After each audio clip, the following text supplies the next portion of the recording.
"Doctor, please don't let my child be afraid of my face." I've heard many painful last words throughout my 20-plus years in the medical profession. But there's one sentence that I still can't forget to this day. It was uttered by a man whose body was being slowly eaten away piece by piece, right in front of his young son. "Hello, I am Dr.Late Life. If you believe that every life deserves to be heard, even in its final moments of pain and despair, then hit the subscribe button and turn on notifications. Not for entertainment, but to not miss true, heartbreaking stories that can make you reflect on yourself. Now, take a deep breath. Let's begin this journey. A journey that's not easy to hear, but worth listening to. His name is Ian Yang, a former colleague who lives in Melbourne. He has a small, very happy family with his wife Melissa and son Archer, a boy who is only 7 years old and always believes his father is a hero who never gets sick. Ian is intelligent, enthusiastic, and dedicated to his patients.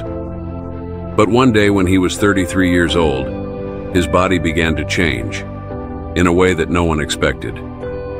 Initially, it was just a slight numbness in my fingers, then a little twitching in my left wrist.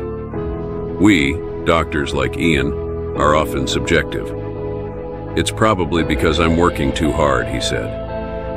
But then, a few weeks later, his finger swelled, oozed yellow pus, and the skin began to peel, becoming as thin as paper. It feels like something is crawling around under the skin, slowly eating away at the soft tissues with no way to stop it.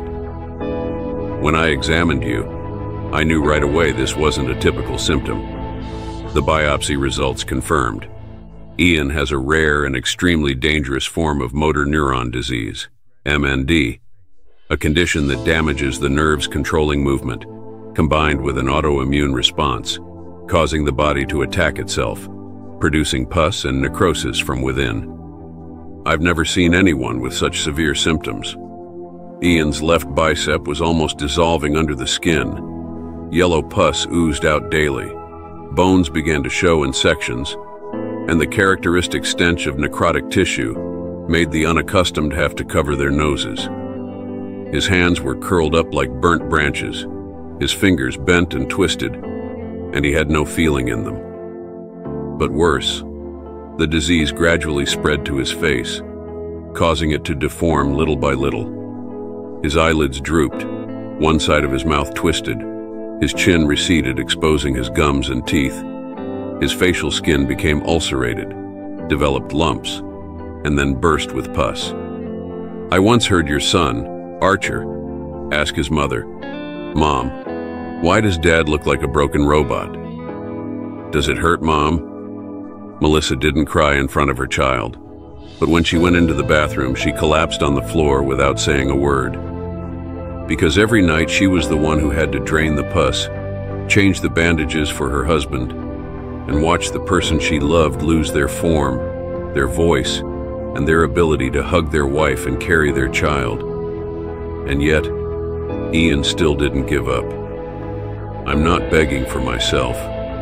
He just begged for a little more time so his son could remember his father's true face before the disease completely disfigured him. When he could no longer speak, he used his eyes, trembling fingers, and paper and pen to continue his work. He wrote a letter calling on the community to support the Don't Let Me Rot Alone Fund. In the letter, he wrote, "This disease is taking away my voice, my life, and my appearance. But please let me keep one last thing, the honor of being a father." As the disease progressed to its final stage, Ian's entire neck and left shoulder were almost completely eroded, requiring careful bandaging every day, but pus still oozed out and soaked through his pillow. He can't eat or drink anymore. He's only getting IV fluids and nutritional milk.